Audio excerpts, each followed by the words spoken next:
Bus స్టాండ్లో దిగాను, శారదాకాలికి వచ్చాను. అప్పుడు మేరక గారు ఉండేవాళ్ళు. ఎవరబ్బాయి నీవు, ఎవరి పిల్లోడు నీవు, అసలు నీవు ఎట్టుంటావురా, నీకు ఇక్కడంతా ఈ భాష రాదు, నీవు ఎట్టుంటావంటే ప్రభు పిలిచాడు, వచ్చేసాను, ఏసన్ గారు చెప్పారు అని అంటే, అవునా అన్న కూడా నాకేం చెప్పలేదు నాన్న, సరే అయినా ఉండు చూద్దామని చెప్పేసి అనడం జరిగిందండి. సరే ఉన్నాను. ప్రియులారా, రాత్రి పగలు మోకాళ్ళ మీద ఉండేవాడిని.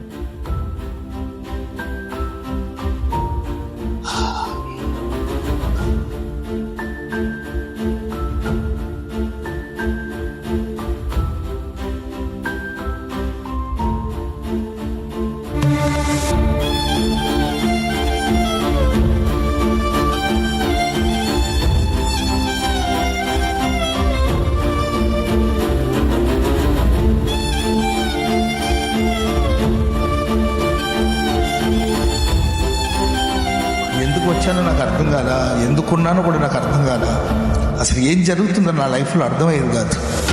క్షణక్షణం భయం, కలవరం, నా అనేవాళ్ళు ఎవరు లేరు.